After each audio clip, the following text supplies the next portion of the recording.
What's going on, guys? Here with you is Ani Umana, aka ISO Ani. This is all access with ISO Ani.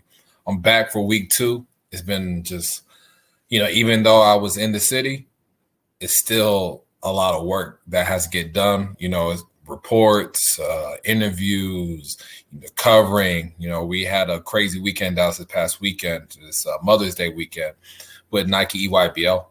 It was in Dallas. And we also had Who Want to Smoke with Buff. I had to cover a lot. I had to be in Nike a lot. I was kind of doing some working a little bit. And but I also got to see Buff's event as well. And shout out to Buff, especially this weekend. I know Nike really takes a lot of the, it's Nike. The EYBL is a big thing, but Buff had a lot of really good teams. Hate that I could only really be there for like 3 or 4 hours this weekend, but still, got it covered. Still watched a lot. Got reports, about who was playing well and stuff. So this was really good. Before we get started, please subscribe to our YouTube channel, ISO_Ani, and also subscribe to Texas Rank. Just did a really good job. We broke a player's commitment.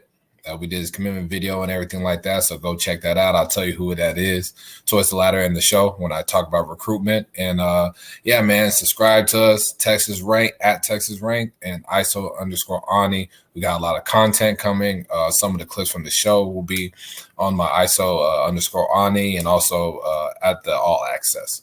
So, let's get started. I was in EYBL. I got my standouts. We're going to go 15U. And these are my ISO Ani EYBL standouts from the 15U division. First off, we got the Kari Spears from Drive Nation. Brother played at Lehigh. He's a 6'2"-ish guard, long arms, skilled, gets to the rim, score with the basketball, balanced playmaking and scoring. Did a really good job using his length. I think he's going to grow some more. I think he's going to be like a big guard, and he'll always be, in my opinion, one of the upper echelon 2026 players. Could eventually be number one. Just seeing how everything goes. It's still got a long ways to go, long ways to play out. But, now we have Trent Perry, another 226 at Drive Nation. Right now, ESPN has a ranked number 12th in the country. I have him as the top 2026 player right now in the class. Really long arms, athletic as hell, finishes around the rim, defends, uses length by intercepting passes. He's getting a lot done. I thought Trent was really good, held Drive Nation with a clean record. And I think he showed why he's he's in the building, could potentially be a top 10 player nationally in that class. Could mess around and be a top 5 to 8. And we'll talk about some of the other high-level 2026s nationally when we go through these 16s and 17s. But next, we got Austin Brown from JL3. Played really well. I think he actually played up, I believe. No, he played for the 15s, did a really good job. Shot the ball very well. It's about 6'6", goes to Lufkin. I liked how he just made shots on closeout, hard closeouts, so he can put the ball on the floor and create some.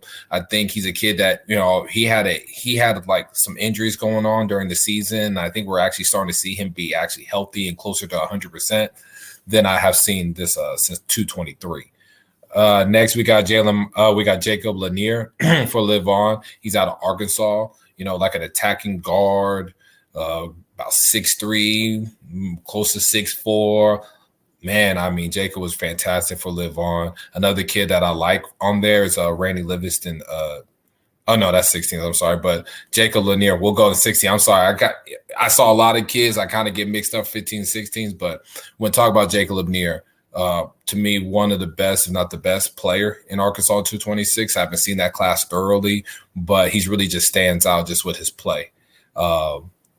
So far. Jalen Montanati, another kid from Mocan, heard about him a lot. Oklahoma, seen him last fall in Pangos and Buffs camp. His upcoming, where he has like the rising freshmen and 8th graders and some sophomores.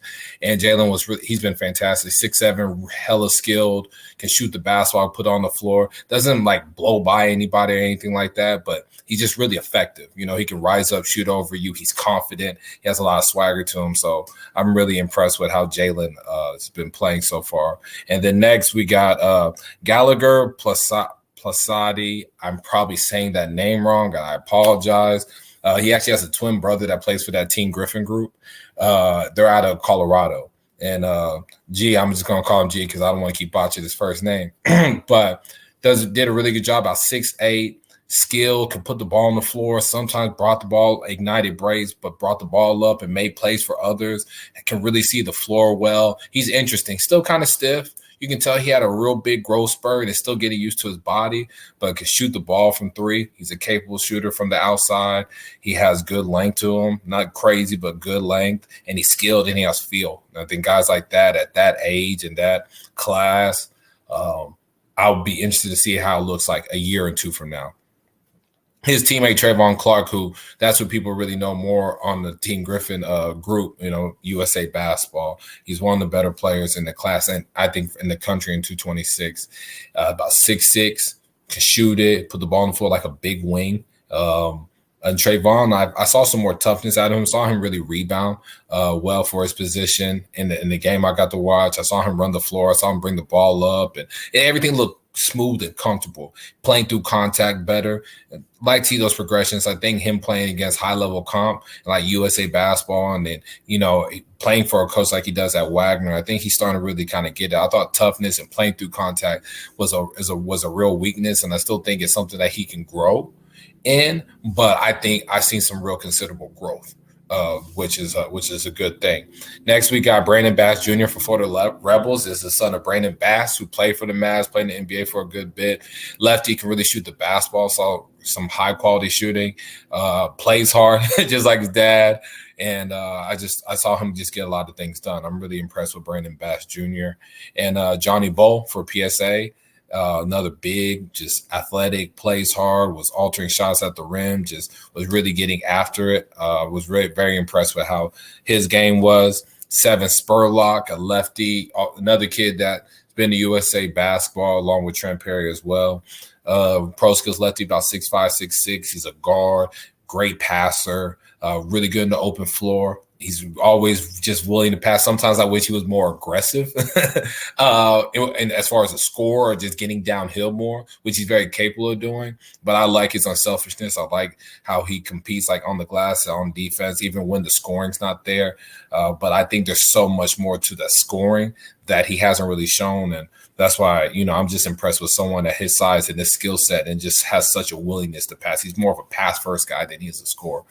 Anthony Spencer, pro skills, goes to Faye family, big time shooter. Not shooter, I'm sorry. Big time the defender, shot blocker, dunker, just really gets after it on the glass and just plays above the rim, big time athlete. He's with a really good coach at BT with Faye family. And I think he I just really liked how he was a good addition for them because they needed a big that Pro Skills 15. So I thought he did a good job just really protecting the paint and being a presence inside with his scoring and his shot blocking. And I saw him do some crafty things like go for a block and have the other hand steal the pass in case the opposing guard, has second guess if he wants to put the shot up. I saw some good things protecting the rim that, you normally don't see from guys that young. So there we go. We got 15U. I'm gonna get onto the 16U right now, so just bear with me, guys. I'm kind of working this. Brian Byrne gave me a crash test on how to share the photos, do this stuff on StreamYard. So just kind of bear with me, guys. But now 16U Division was I really watched a lot. I thought it was some really quality basketball, and I think that. Looking at guys like for that Drive Nation group and some others, in JL3, we're going to start it out with Sebastian Williams Adams. Thought he played fantastic. One of the best players in his class, about 6'6", 6'7", active, block shots, rebounded, impacted winning. Didn't need to score the ball, but can put the ball on the floor and get by guys. I saw him really be a mismatch. People say he's a wing, he's a forward, like wing forward, whatever he is, he's a basketball player. I thought he just knew how to be a problem on either end. The shooting is coming along fairly well. I think he really competes on the defense end, showing that he can switch and guard and hold his own. I saw him rebound in traffic, could still get stronger, can still be stronger. But, man, I was impressed just with his motor and his just versatility. You hear me say versatility a lot last week. You're gonna hear me say it again. And Sebastian Williams-Adams has that. Sheldon Henderson was someone that I got to really just lock into and watch this session. Goes to Bel Air, I believe. Big guard. Fantastic passer for someone his age. I heard that, he's kind of changing into like position. Like he used to be just like more like a 4. Now he's being a guard, but like you can tell the passing's always been there. He makes some real like cross court passes, no look passes, just know how to move the ball. And he's a bully guard. Like he could just embrace contact, takes it, finishes through it. I really like him. The shooting's going to come along. I think he can attack both ways and finish. Defensively, he's tough because he can just get physical and he can disrupt the opposing team's point of attack. Next, we got Maker from Arizona Unity. Liked him a lot. Protect the rim, averaged about 2.8 blocks, I think, so far in the EYBL. He's second to Cooper Flagg, who we have on here for 225 in E16s. And, man, just mobile, agile. Can run the floor well, finish above the rim, uses his length to block shots and alter it. He has some face-up ability and can score. Maker, he gets a lot done. And interested to see kind of how he grows. Cash Polk, man, people haven't really been talking a whole lot about him. He's averaging damn near a double-double. He's rebounding crazy on the offensive glass, defensive glass. He's really hunting for rebounds. He shows he can face up and score. He can shoot it. He can bring the ball up the floor. Versatility. He has that. And I think he doesn't get talked a lot about in 225. He can get a little overshadowed, but you can't take away his production. And I really like guys that rebound, and he's rebounding. Sometimes he's guarding guys way bigger, stronger than him, and he just fighting. And I like that offensively. He can score inside and out as well. So someone to definitely keep tabs up in that 225 class. Next, we got Caden Edwards. Again, just someone that really blown up this spring. Played a role at Duncanville as more of like a specialist, like a shooter, and really loving playing defense. Talked to David Peavy, who's the head coach at Duncanville, about him. Just loving defense, and that's just a product of the place that he goes to high school for. He's understanding how to play on the ball and be a quality decision maker. I thought that was something that was a big question mark for me from him, for me about him, and I think he's just really he's crushing it. He's someone that can be your secondary, even your primary ball handler, and be comfortable with this. So, and using his right hand more. So, Caden Edwards, he's been one of the best players performance-wise in 225 in the state of Texas. Then we got Chris Sinak Jr. from Live On, another kid that like a borderline double-double guy. He's active, faces up, can score, can shoot, drive-by guys, finish above the rim. Another kid for Live On, and from that Louisiana group that's strong at 225. You got Jermaine O'Neal Jr. for Drive Nation, really shooting the basketball well, athletic. He's gotten stronger.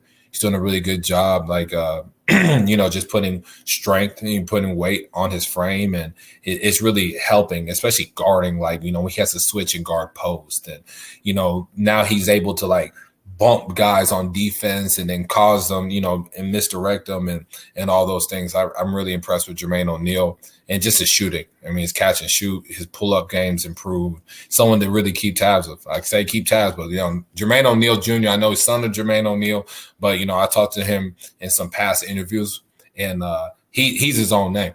He's his own name. That's Jermaine O'Neal Jr. He's doing a really good job, and he's becoming a high major level prospect. Now we got Jaden Toombs, his teammate, not just summer ball, but in the Scholastic at a dynamic prep. Jaden about 6'9", has good length, skilled, can finish with either hand, soft touch, can shoot the mid-range, just real twitchy with his hands and just active. You don't think he's going to get that blocker. You don't think he's going to get that rebound. He just tips it to himself. Good pass on the post. It's hard to double team him because he makes the right read.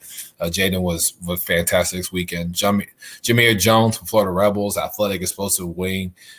He just got a lot done. Jameer Jones was impressive. Saw him against JL3 and was a big part of them winning that game. Saw him the rest of that weekend. I like Jameer Jones a lot. Cooper Flagg, nothing to talk about really. Again, just big time explosive performances, leads the E16s with over 4 blocks a game. I can only imagine what he's averaging scoring. I didn't really look at it. I saw him play that Man United group's not, I wouldn't say just completely like a loaded group by any means, but Cooper's really holding his own, and not even just way more than holding his own. He is just being so dynamic and fantastic, and he's leading them to wins that people wouldn't think they could get. And I also, I think his brother Ace Flag's been doing a really good job as well. A slasher, someone that can just rebound, plays hard. The Flag brothers, I know people talk about Cooper. Ace is also a Division I prospect. Cameron Boozer, he finalizes his list for Night Riders. Again, just someone that's just a man amongst boys in that 16U division. Can shoot from 3. Really good feel. When he puts on the ball on the deck, you're not ripping him. He has a good fluid handle. He can finish inside. He finishes through contact with ease. Just man amongst boys. As Cameron Boozer, his brother Caden Boozer. Again, that's another kid I think he's a high major guard. I like, he's strong. He's gotten stronger. Shooting's gotten better. And just his overall feel and learning how to balance. He's made some – I don't know how many assists he averaged, but I can only imagine how many hockey assists he has. He just really just makes the right play, and he really just gets the table, set for his team. Other guys that really impressed me, like Amir Taylor for Georgia Stars. I thought he was impressive. I got to see him in their game against Team Mello, a big wing that shot the ball well, played above the rim, was very active. Kyan Anthony, Carmelo Anthony's son for Team Mello, was really good. He didn't make shots, but it looked the part. I thought he was just, can shoot, can create. I know when I saw him with Christ the King, it was more spot-up shooting, but now I see him really handle the ball, really create space, get into the mid-range game. I thought Kyan Anthony, even though he didn't make shots, I thought he was very impressive. Another kid like Pro Skills, I thought Hudson Greer was very solid, very active, slashing wing that just really competes on both ends and makes an impact on both ends as well. So that's my and then another thing like JL3, Nigel Walls, another big, he was really good on Friday. Didn't do great the game I saw on Saturday, but he's a kid that just keeps coming along, can face up and shoot, tall, young. I mean, I think he's still 15 years old. So it's really incredible just seeing a kid that young. And it kind of answers why he makes some young mistakes. Or there's some immaturities about him, but he's going to be really good. I mean, long term, there's not very many in his class that have as high of an upside as he does. So that fight, and Patton Pinkins as well, Coach Pinkins' son, very good guard, long, can shoot the basketball, step back threes, hezzies, hang dribbles. He got all that. So that's another kid that really impressed me. That's my 16U. And then we're going to get going on to the 17U, and so let me get to that. And that has more of a less Texas guys, more of a national guys from other places. So we're going to get to that real quick. All right, so now we got 17U. Dylan Harper, people have him top 3 in his class. He's really making an argument of being number 1. Ace Bailey, Trey Johnson for Houston Hoops kind of in that mix. But I think Dylan Harper is really making a case of being number 1 in that class. Son of Ron Harper, brothers Ron Harper Jr. So strong basketball bloodlines there. Was very fantastic. Average over 20 points a game. Really just can get to the basket and finish. Really balances playmaking and scoring. Thought he was very impressive. Elliot Cadeau. It just seemed too easy with him. I talked about this in my Balls Life podcast with Ronnie Flores. That's in the paint with Ronnie Flores and Chelsea Hopkins. But Elliot, again, just his pace he plays, his IQ, everything, it's just it's off the charts. And he just knows what play to make every time he has the ball. Just effortless. It's just really effortless. It's like he's ready to go to college right now. Honestly, like that's how it looked watching Elliot play basketball. Just a little too easy. Next, we got his backcourt teammate for that New Heights Lightning. That's Taha Pettiford, another guard, scores it. Tough, Really like Tahad. Him and Cadeau in the backcourt is just deadly. Another one, we got Billy Richmond, who's really seen his stock soar for New Jersey Scholars. Physical, athletic wing, defends his butt off. I know the circuit had him as a defensive player for the session, but I just liked how he just got downhill, had athletic finishes, just was fearless going towards the rim. AJ Debonsa, I may be saying his last name wrong, but AJ, a 226. I told you I was going to talk about some 226s playing up. Man, Rafael Barlow said it best. He said, man, that 227 NBA draft class, it's hard to, that's ways away. But AJ right now, a very, very early look would be number one. And he's number one player in his class, 6'8", 6'9", guard skills. I mean, they kind of play him as more like sometimes it's like a tertiary, secondary, sometimes primary ball handler. But man, he's really good. Can score the basketball, can play make, good passer. Just it's easy. Like there's no real. It doesn't seem like there was a crazy adjustment with with playing 17U. It just seemed like, okay, I'm just seamlessly get in, and this is nothing for me. The physicality ain't nothing. The speed ain't nothing. It's just he's used to it. So whoever's been working with him, whoever's been not just on the game, but just his mindset. I mean, done a hell of a job. Next, we got Darius Acuff for the family at Detroit. So another person that's really blown up in the spring, especially in Atlanta EYBL, can really shoot the basketball, shoot with range. He's tough. He's a 225 kid playing in 17s, and I think he's averaging a little over 20 points per game. So Darius Acuff, really seeing his stock grow in that 225 class. I'll be interested to see where he is ranked nationally. Carter Knox for the Rebels, another one, just strong, good size wing, score the basketball, saw him rebound it well, saw him show his versatility on defense and guard multiple spots. I thought Liam McNeely also for Florida Rebels was really good. Just another kid, just another wing that can shoot the basketball, doesn't have huge holes in their game. So like Carter Knox and Liam, I mean, that's just a really tough, just another tough duo right there with Jaden Williams as well being out there. David Punch, Drive Nation went 3-1 this session. Shout out to Coach Mitch, who's doing a really good job with that group. I ain't gonna lie, when I saw that roster when they played at the circuit on Easter weekend, I thought, man, this team's gonna be really bad in the EYBL. I'm gonna say it first. I said it, but they've really proven me wrong. They ain't had to prove me wrong. I mean, who am I? But I think that Drive Nation's done. Coach Mitch and that group done a good job, and David Punch has been the lead on that. 6'7", long arms, big hands, shoots the ball well, especially as a spot up and trail guy, even pick and pop guy. Alter shots at the rim because of his length. He's not like a crazy athlete vertically, but he's a good enough athlete. I think wherever he goes, again, he's someone that if he goes to the right system, in a year or two, we'll see him in the transfer portal going high major, because I think he's probably going to go more mid-major. He's going to be more of a mid-major kid. I think he can play high major. That's just me personally. I just think it's all about do you value what he brings to the table. So, David Punch, and that's my Drive Nation spiel. Ahmad Noel, team final, another guard. Tough, physical, can get downhill, can shoot the basketball. Ahmad, I like his toughness. I like guys like him that are just tough, defends, really can guard 94 feet and just put pressure on opposing guards. And some of the stuff that he just does that may not go on the stat sheet, but it just impacts winning from the guard spot. Trent Sisley, another kid from Indy Heat Gym Rats, just a mismatch forward, did a really good job. She's just a hard cover.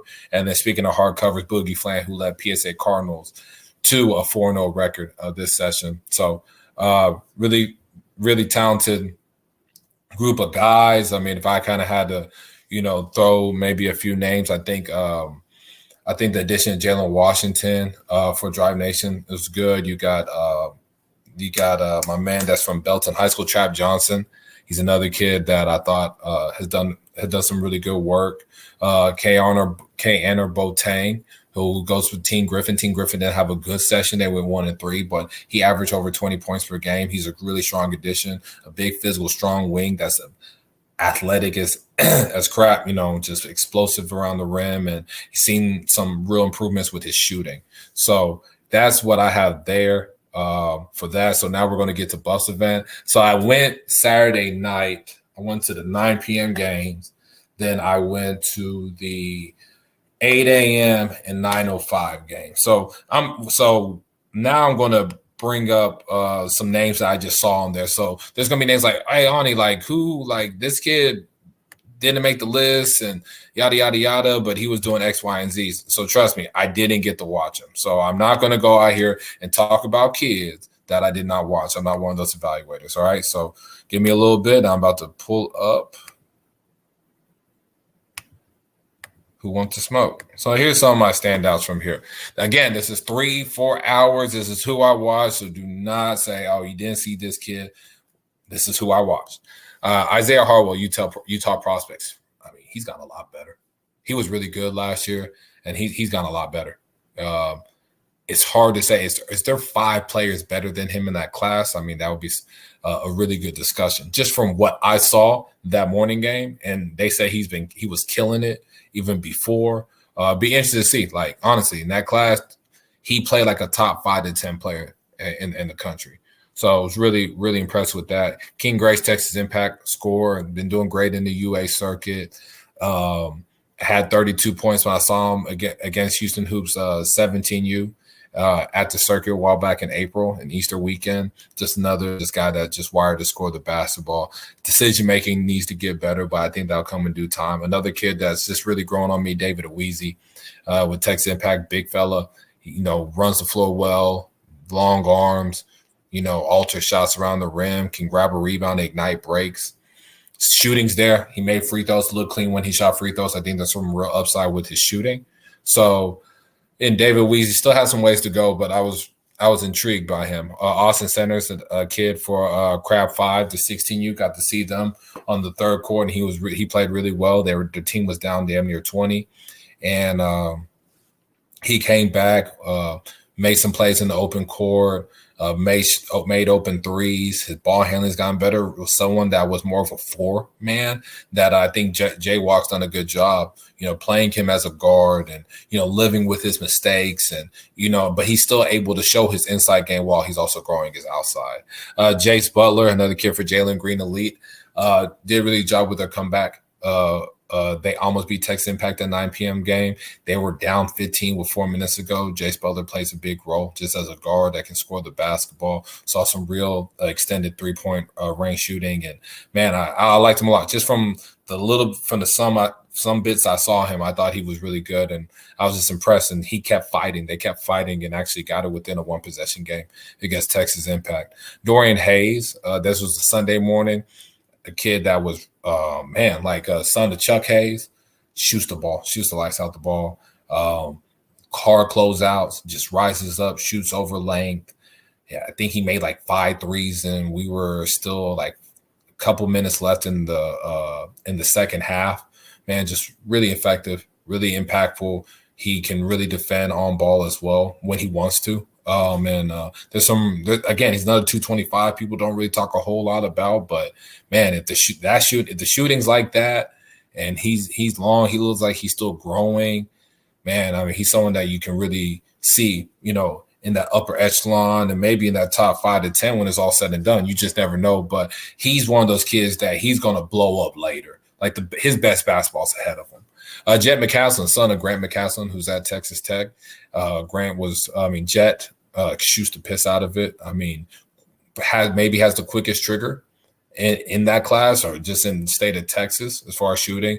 Saw some really nice work, like coming off ball screens and shooting, being patient. Was more of a spot-up guy from I seen him in the past, but now I'm seeing him more on the ball. And, playing for a great program with Sean Ward, anchoring that ship. So next we got Cam Paul for ISO Joe, another kid, big wing, likes to get to the rim, finishes strong, rebounds, just does all the little things. I like guys that are versatile, does the little things. He doesn't have to score to impact winning, and I think that's very important. And then the last one on this list, Chris Mason from Tulsa Hawks, kid that from the Oklahoma area, kind of your mismatch forward, broad frame, strong, finishes with either hand, can shoot his some. I thought he was very impressive. I liked him a lot. His recruitment's really picked up as well. So, shout out to Buff.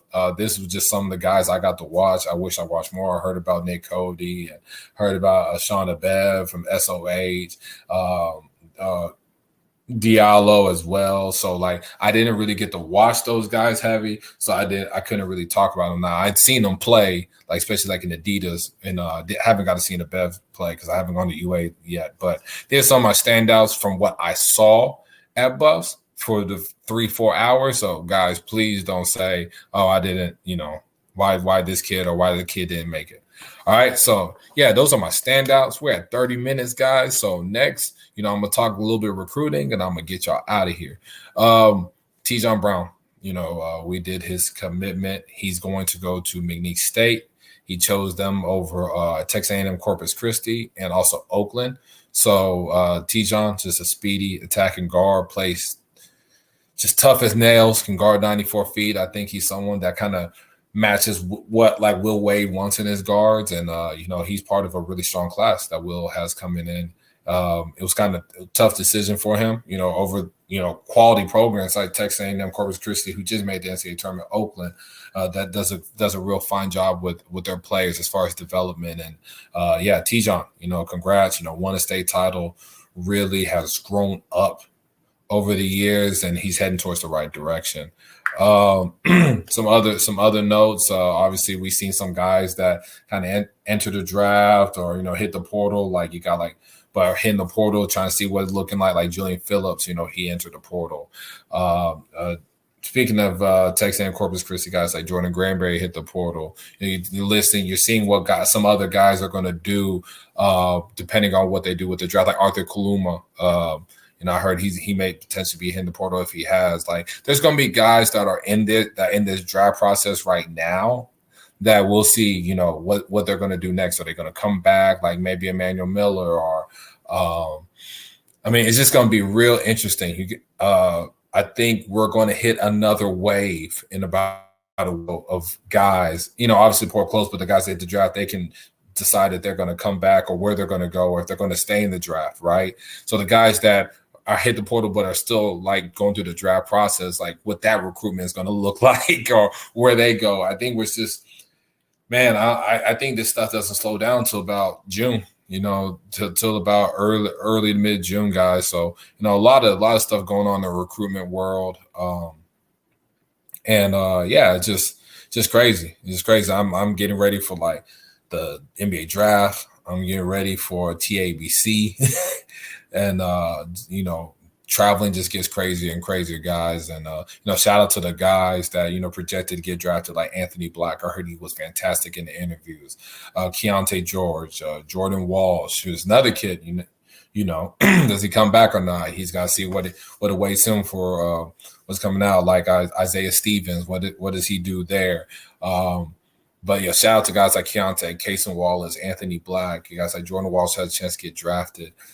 These Texas guys, it's hard to really make it at that level, and just that pre-draft process is a beast as well. Just the interviews, some questions they ask. They already talked to the janitor, your preschool teacher, your mom, dad, maybe, or someone close to your mom or dad. They're asking a whole lot of questions. People are asking questions, and NBA teams are asking whoever that may be close to you. So I know they're getting bombarded with questions. They're getting bombarded with the same questions, right? And they're just trying to see how they answer it. They answer it the same or not. So, shout out to those guys, going through this process. Shout out to the agents. I know this is the toughest time of the year. NBA, I know this is a really hard time, a really long time for those guys as well. It doesn't get easier till after summer league. So, guys, that's kind of it. Just gave you a little quick view on what's to come, what's going on in recruitment. And next week, I think we're going to see some guys, declaring that staying in the draft, staying in the draft or coming back. And I think we're going to see a new wave of recruitment coming up. So this is All Access with ISO Ani. Again, appreciate you guys listening. Subscribe to us at Texas Ranked on YouTube, at Ani ISO_Ani. And those are my standouts. And that's just a little bit of what's going on and what's coming.